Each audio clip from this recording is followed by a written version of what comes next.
curious, relentless, resilient. I don't tend to leave things alone. If something's new, I pull it apart and understand how it works. That curiosity is what pushed me into two very different worlds. It's about setting up a family office and at the same time setting up a toys company. And both of them are fields that I have no insight or background from. Once I'm in it, I also don't do anything halfway. I see through the full journey, and even if it stops being exciting and it's just the regular, mundane hard work, I am still at it. And things do break, molds fail, product fails, deals fall through, kids get sick on launch week. But we just have to get back up, and there's no dramatics to it. That's just how the days work.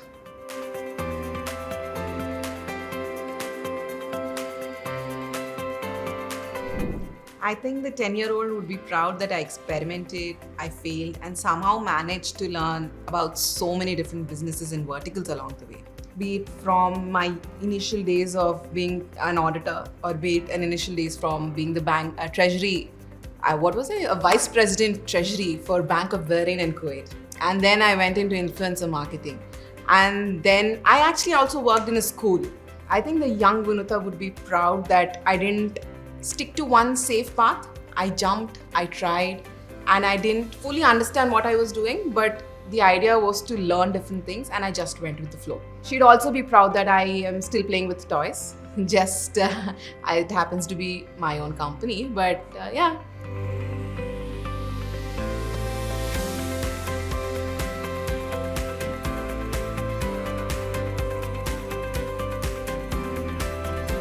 I chose this path because, full credit to my father, about 2 years back, he made me understand the value of building something on your own. Not just managing the wealth or not just about running the operations of whatever he's built.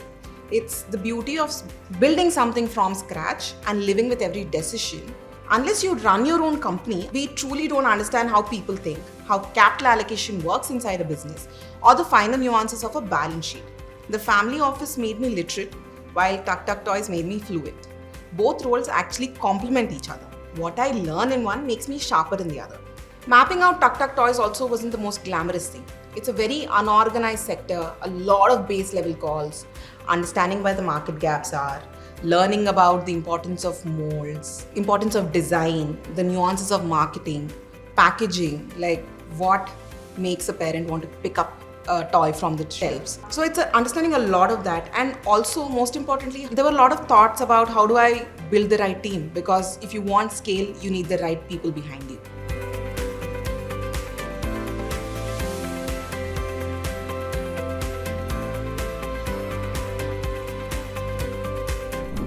When you're competing with someone who's 50, 100 times your size, you cannot start off by saying I'll outspend them. You need to outthink them in unit economics and trends. You just have to move faster, and agility is your biggest strength.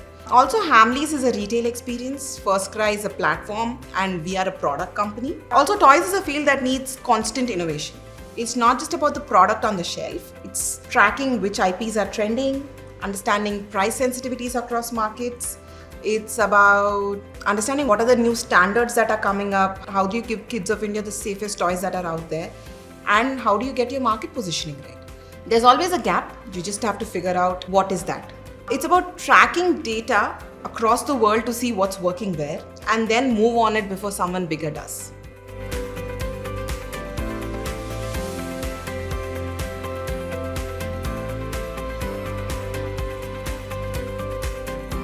My parents, from a very early stage, I think from childhood, they've taught me 3 things, which I think I still live by it to the date. Never confuse income with wealth. Capital is a tool, not a trophy. And return of capital matters more than return on capital.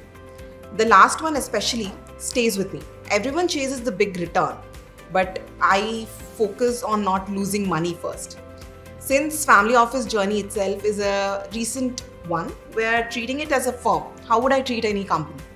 You don't want to burn your fingers first. You want to be cautious about your approach. You have to understand your own risk appetite. You have to learn to be content with reasonable gains. And not fall for FOMO. I think that's the most important one. You tend to get carried away with every deal that comes through. Staying away and being disciplined, that I think is a secret. It's not exciting. Nothing I say is exciting. But families that preserve wealth across generations aren't the one who are chasing headlines.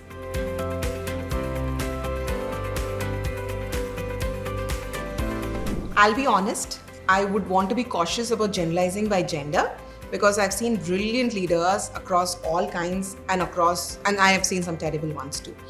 But what I've observed in my own journey is among the women I respect, the ability to multitask isn't just a cliche. It's a real operational advantage that people don't tend to leverage on. Running parallel work streams across completely different contexts is something women tend to do very naturally.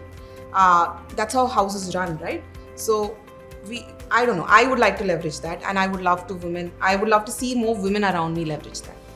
Women also tend to stress test a decision more rigorously before committing. There's less ego in the process. They're not trying to be right. They're just trying not to be wrong. And it's a different thing. Risk assessment as well in women tends to be sharper. I'm not saying they're risk averse. It's just they're more thought through about the decision and they know what they're signing up for before you completely jump into it. It comes naturally.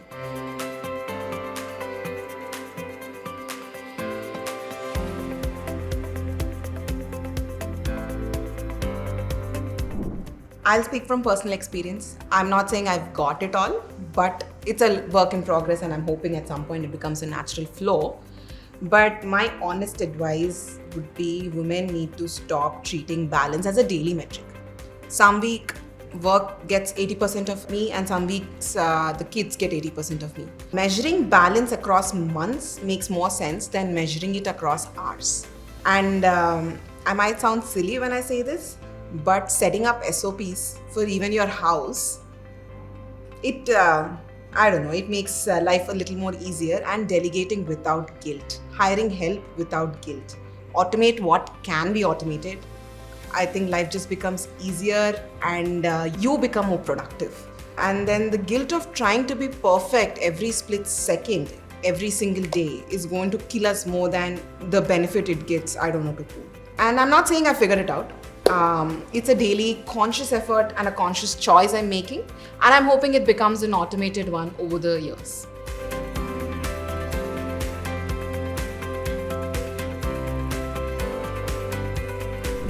One would be financial literacy.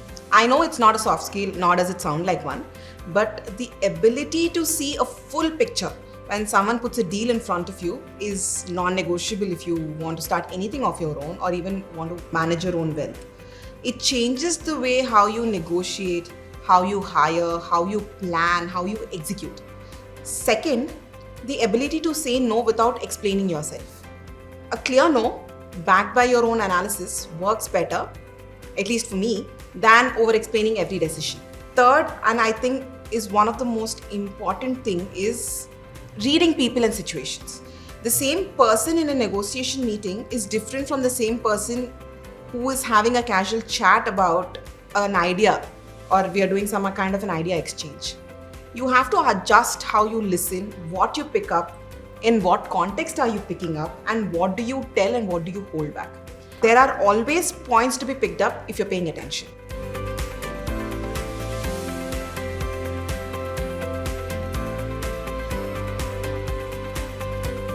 From a young age, I think my biggest inspirations have been my father and my uncles. They've been a role model in every aspect of my life. Each of them has a very, very, very different pattern of leadership and working style. When they sit together, one particular issue, there are 3 different perspectives on tackling the same problem. And they've given me the privilege of sitting amongst them from a very early age.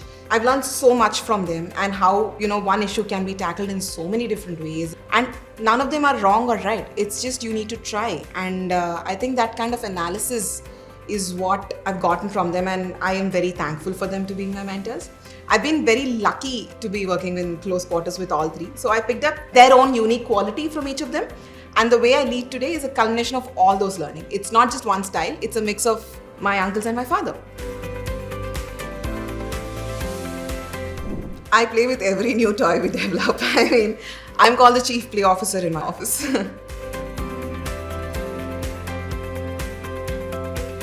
Not a fictional one, but I'd like to turn into a combination of my dad and my uncles when there's a crisis, because the way they jump into crisis and solve it so beautifully with logic and restrained emotion, it gets me every time. And that's a superpower I'd pick anytime. It's my unfiltered, undiplomatic responses and humor to a situation. Ratan Tata. I don't want to understand the drive behind creating so many firsts for the nation, the ability to be a path breaker and still stay grounded. I think that's a rare combination. Take a leap on the entrepreneur journey a bit before. I think I could have done it 2 years earlier. But the market window was always there. It's just that I took too long to jump. I think my team would agree with this. I would love to understand why a reel goes viral, why it doesn't go viral.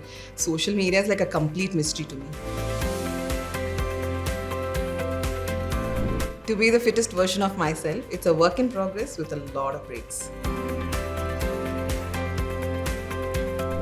My family, my parents, my husband, my brother, my sister-in-law, and my kids. The amount of understanding I get from them, it's something else. I am able to do what I am because of their support. That's it.